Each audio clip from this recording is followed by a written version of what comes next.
మరి అంటే మీరన్నట్టు తల్లి, పిల్లలు ముందు తల్లే గురువు ఖచ్చితంగా. మరి అలాంటి తల్లి పిల్లల్ని అనకూడని మాటలేంటంటారు? ఇది ఇంతకుముందు ఒకసారి చెప్పాను. హ్మ్. ఏమిటంటే ఇప్పుడు తల్లి గురువు కన్నా గొప్పది అంటాం. అవును. ఎందుకంటే తల్లి శాపం ఇచ్చిందనుకోండి, తట్టుకోవడం కష్టం అవతల వాడికి. హ్మ్. చిన్న సింపుల్ ఎగ్జాంపుల్, పిల్లవాడు హోంవర్క్ చేయట్లేదు, చదవట్లేదు. తల్లి ఏంటి, మొట్టమొదట ప్రేమతో ఒరే బుజ్జిగా హోంవర్క్ చేయరా, మార్కులు రావురా, చదువుకోరా అంటూ అంతవరకే. వాడు వినడనుకోండి, విన్నప్పుడు తల్లి ఏమనుకోవాలంటే నాలో శాంతాన్ని పెంచడం కోసం అమ్మవారే పంపించింది ఇలాంటి మొండిగటాన్ని అని తెలుసుకోవాలి. తెలుసుకుని ఒక బ్రేక్ తీసుకుని మళ్ళీ ఒరే బుజ్జిగా చేయరా నాన్న, చదువుకోకపోతే మార్కులు రావు కదరా నీకు, బాధపడాలి, అందరూ లాగా నువ్వు కలెక్టర్ అవ్వాలి కదా అని మంచి పాజిటివ్ యాటిట్యూడ్లో మాట్లాడాలి. అప్పుడు ఏం నేర్చుకుంటాడు, తల్లిని చూసి శాంతాన్ని నేర్చుకుంటాడు. అది జీవితానికి ఇంకా ముఖ్యం ఈ ఫిజిక్స్ కెమిస్ట్రీ కన్నా. స్కూల్ని మళ్ళీ ఇంట్లో రెప్లికా చేయొద్దంటాను నేను. ఇంకో స్కూల్ పెట్టకండి ఇంట్లో, ఎలాగా అక్కడ ఉంది. ఒక స్నేహపూరితమైన వాతావరణంలో వాడికి శాంతం అంటే ఏమిటో నేర్పండి. ఇంకొకటి, అనరాని మాటలు ఏమిటంటే సాధారణంగా అందరూ తల్లిదండ్రులు చేసే తప్పు పని, ఈ 2 సార్లు ఆగకుండా 3వసారి అహం పెరిగిపోతుంది. వేళ్ళంత లేడు, నా మాట ఎందుకు విను మర్చిపోతున్నారు. నేను కూడా చిన్నప్పుడు నా తల్లిదండ్రుల మాట వినకుండా వాళ్ళని ఏడిపించాను. ఎక్కడికి పోతుంది, Newton third law of motion, every action has got N equal and opposite reaction. అది వడ్డీతో సహా ఇవ్వడానికే పుట్టారు ఈ పిల్లలు. మర్చిపోయాను నేను. మర్చిపోయి నేనేం చేస్తున్నాను, అడుక్కు తింటా కదా, చదువుకోకపోతే ఇలాగ నీకు ఉద్యోగం దొరకదంటాడు. ఇది అనకూడని మాట. ఎందుకంటే వాడు ఖచ్చితంగా ఈ జన్మలో కాకపోయినా వచ్చే జన్మలోనైనా ఒకవేళ ఉంటే ఈ మాట పొల్లుపోదు. అంచేత తల్లి ముఖ్యంగా, తర్వాత తండ్రి. పరుషమైన మాటలు కానీ, నా కోపాన్ని, నా అహాన్ని నా పిల్లల మీద చూపించుకోవాలనే తాపత్రయంతో అనే పరుష శాపాలు అలాంటివి అస్సలు పలకూడదు. నెంబర్ 1. నెంబర్ 2, 40 మార్కులే వచ్చాయనుకోండి, చాలా బాగొచ్చారా, అసలు వాడికి లేనిది కల్పించి కూడా చెప్పండి. కావలిస్తే మీ పాస్ట్ కల్పించుకోండి. ఇంకొచ్చు నేను బ్రైట్ స్టూడెంట్ అవ్వచ్చు, వీడికి 40 మార్కులు వచ్చాయి, నేను చిన్నప్పుడు 90 మార్కులు చేసే నా కడుపుని చెడగొట్టే వెధవా అని తిడుతూ ఉంటారు వాళ్ళు. అలా చెప్పకూడదు. నేను 90 మార్కులు వచ్చినా సరే, 40 మార్కులు వచ్చాయి, చాలా బాగుందిరా, నాకు ఇంత కూడా వచ్చి చాలా కష్టపడేవాడిని, ఇంకొంచెం చదివానుకో 60, అసలు మన మావేల్లో ఎవరికీ రాలేదు, 90, ఇంక అసలు మన గ్రామంలో ఎవరికి రాలేదు, అంత లెవెల్కి రావాలి. ఇలాగ పాజిటివిటీ పెంచుకుంటూ వెళ్తే పిల్లలకు ఉత్సాహం.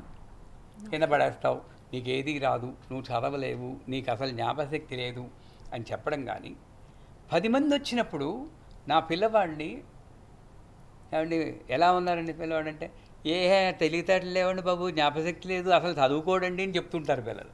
కొంతమంది చేస్తారు. అవునా కదా? అసలే వాడికి ఆత్మవిశ్వాసం తగ్గిపోయి ఉంటుంది. 10 మందిలో మళ్ళీ నా పిల్లవాడిని నేను తక్కువ చేసి మాట్లాడితే తప్పు కదండి. అందుచేత అనకూడని మాటలు ఏమిటనే ఉంటే, నా కోపాన్ని తీర్చుకోవడానికి శాపాలుగా మార్చి పిల్లవాడికి అనకూడదు. ఓకే గురుగారు, చాలా చక్కగా వివరించారు. ఇప్పుడు కాలర్ లైన్లో ఉన్నారండి, మాట్లాడదు. హలో, నమస్తే అండి. హలో, నమస్తే అండి. మీ పేరు ఎక్కడి నుంచి చేస్తున్నారు సార్? నా పేరు రేవంత్, ఖమ్మం డిస్ట్రిక్ట్ నుంచి చేస్తున్నానండి. ఓకే రేవంత్ గారు, మీ సందేహం ఏంటో గురుగారిని అడిగింది. నాకు రీసెంట్గా 1 మంత్ అయిందండి పాప పుట్టి. పేరు పెడదాం అనుకుంటున్నాము 3rd మంత్లో.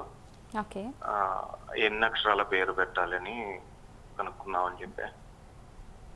అలాగేనండి, గురుగారిని అడిగి తెలుసుకుందాం.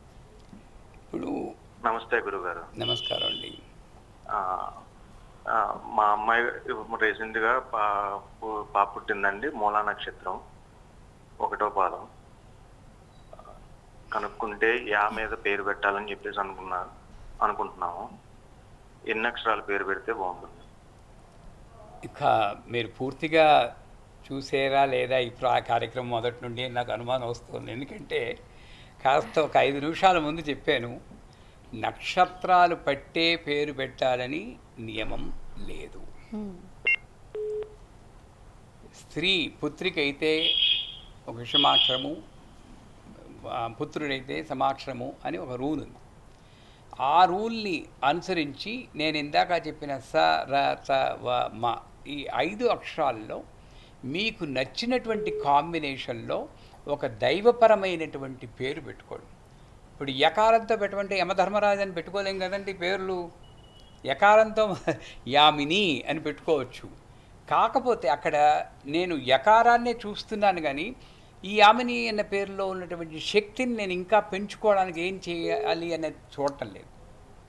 ఆ రకంగా చూస్తే ఈ నక్షత్రానికి ఈ అక్షరం ఉండాలి అనేది కొంచెం పక్కన పెట్టి పేరులో ఉండాల్సింది చైతన్యం, శ్రీ చైతన్య, మంచి పేరు. దీంట్లో ఈ 5 అక్షరాలు పెద్ద లేవు, అయినా సరే ఆ పిలుస్తుంటే మనకు ఉత్తేజం రావాలి, ఆ అమ్మాయికి కూడా ఉత్తేజం రావాలి. సుధా అమృత వర్షిణి అది పిలుస్తుంటే ఎంత బాగుంది. ఆ రకంగా నాకు ఆనందం కలిగించి, అంటే తల్లిదండ్రులకు ఆనందం కలిగించి పిల్లవాడికి కూడా ఆనందం కలిగించే మంచి పేరు పెట్టండి. పార్థివ్ అని పెట్టుకున్నారు ఒకళ్ళు నార్త్ ఇండియాలో. పార్థివ్ అంటే ఏంటి? చచ్చిపోయిన శరీరం. ఎలా ఉంటుంది? పార్థ అని పెట్టుకోవడం వేరు, పార్థివ్ అని పెట్టుకోవడం. అంటే కొంచెం ఆ అక్షరానికి ఆ పదానికి ఏ అర్థం వస్తుందో ఒకసారి 10 మందితో చర్చించి మీరు పెట్టుకుంటే మంచిది. మీకు ఏమైనా సాయం కావలిస్తే చెప్పండి, తర్వాత చేద్దాం. ఓకే గురుగారు, మరొక కాల్ ఉన్నారండి, మాట్లాడదాం. హలో, నమస్తే అండి. హలో హలో నమస్తే అండి. చెప్పండి అమ్మా, మీ పేరు ఎక్కడి నుంచి చేస్తున్నారు? నా పేరు రాధాలక్ష్మి అండి. మా బాబు పేరు ఆశీష్. 11 ఏళ్ళండి. బాబు కొంచెం తిండి మీద శ్రద్ధ ఉండదు, కొంచెం భయం ఉండదు, చదువు అవన్నీ కూడా శ్రద్ధ తక్కువ ఉంటదండి. ఎక్కువ ఆటల మీదే ఉంటుంది శ్రద్ధ. దానికి ఏమైనా పరిష్కారం చెప్తారేమో, పూజలు చేయాలో ఏం చేయాలో చెప్తారని. ఓకేనమ్మా గురుగారు, హలో. తెలుసుకుందాం. ఓకేనమ్మా, వింటున్నారు గురుగారు. సరే. మంచి పేరు పెట్టారు. ఒకటి మనకేంటంటే ఆటల మీద శ్రద్ధ ఉంది, చదువు మీద శ్రద్ధ లేదు అంటున్నారు. మన ఆలోచన విధానంలో దేని మీదైనా శ్రద్ధ ఉంది. 10-11 ఏళ్ళు అన్నారు ఆ పిల్లవాడికి, ఎంత ఏళ్ళన్నారు? ఆ టైంలో ఆటల మీదే ఉంటుంది, అది క్వైట్ న్యాచురల్. నేను పిల్లవాడిని ఏం చేస్తున్నాను, ఒరే ఆడుకుంటూ ఉంటావు, ఎప్పుడు చదువుకో అని అలాగా నెగిటివ్ చెప్పి అటులో ఆ చదువులోనూ నేను రాణించడం లేదు, ఇటు ఆటలు ఆడుతుంటే తల్లిదండ్రులు తిడుతున్నారు అని చెప్పి ఆత్మ న్యూనతా భావాన్ని మనం డెవలప్ చేయకూడదు. ఇకపోతే దుర్గా యంత్రం అని ఒకటి ఉంది. మీరు గూగుల్కి వెళ్ళి దుర్గా యంత్రం అని సెర్చ్ చేస్తే ఒక యంత్రం ఉంటుంది. అది కాషాయ రంగులో ఒక త్రికోణాలు కలయికలో ఉన్నట్టు ఉంటుంది. ఇందులో ఏ శక్తి ఉంది అని నన్ను అడగండి, ఇది పనిచేసింది కదా మీకు చెప్తున్నాను. అది కలర్ ప్రింట్అవుట్ తీసుకుని అందులో ఒక ఎర్ర త్రికోణం ఉంటుంది, అది కాళ్ళవేపు గుండేటట్టు తలగడా కింద పెడతారు పిల్లవాడికి. వాటిల్లో ఉన్నటువంటి జంక్షన్స్లో, అంటే సందుల్లో ఉన్నటువంటి శక్తి, అది పేపరు ప్రింటింగ్ అయినా మామూలు అయినా సరే, అది బ్రెయిన్ వేవ్స్ మీద యాక్ట్ చేసి పిల్లవాడికి కుదురుగా ఒక దాని మీద, ఇప్పుడు మన వాళ్ళెవరు క్రికెటర్స్ ఉన్నారు, అవునా కదా? అవును గురుగారు. వాళ్ళందరూ కోహ్లీ వాళ్ళందరూ బాగానే సంపాదిస్తున్నారు. ఏమో వీడు ఆటల్లో రాణిస్తాడేమో అన్న పాజిటివిటీ మీకు ఉండాలి. అలాగని చదువుని నెగ్లెక్ట్ చేయకూడదు.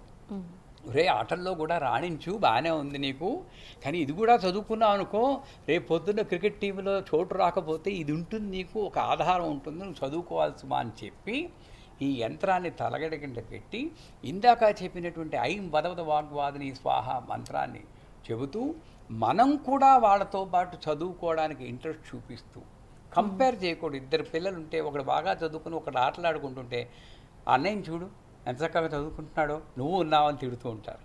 మరి తప్పు కదా. వాడు ఈ తిట్లను తప్పించుకోవడానికి ఇంకొంచెం ఆటలాడడానికి వెళ్తారు. అంచేత ఈ రెండూ పాటిస్తూ నేను ఇందాక చెప్పినటువంటి మంత్రాన్ని మీరు కానీ చేయగలిగితే, మీరు కాదు ఆ పిల్లవాడు చేయగలిగితే, ఆ పిల్లవాడి చేత ఫోన్ చేయించండి కావలిస్తే, ఆ మంత్రం ఇస్తారు. అలాగే 8 స్థానాలు ఉన్నాయమ్మా. 1 శిరస్సు, 2 ఈ పాపిడి కింద స్థానము, 3 కనుబొమ్మల మధ్య, 4 కంఠము, 5 హృదయస్థానము, 6 నాభిస్థానము, 7 పొత్తిగడుపు 8 జననేంద్రియాలు. ఈ 8 స్థానాల్లో వసిన్యాది వాగ్దేవతలు ఉన్నారు అని చెప్పి శాస్త్రం చెప్తుంది. వశిని, కామేశ్వరి, మోదిని, విమల, అరుణ, జైని, సర్వేశ్వరి, కౌళిని అని చెప్పి ఈ వాగ్దేవతలను ఉత్తేజపరిచే మంత్రాలు ఉన్నాయి. మరీ డమ్ అయిపోతే ఆ మంత్రాలు చెప్పి తల్లి కానీ ఈ శిరస్సు మీద ఈ స్థానాల్లో చేయి పెట్టి ఆ మంత్రాలు పెట్టిస్తే అద్భుతమైన ఫలితాలు వస్తాయి. ఓకే గురుగారు.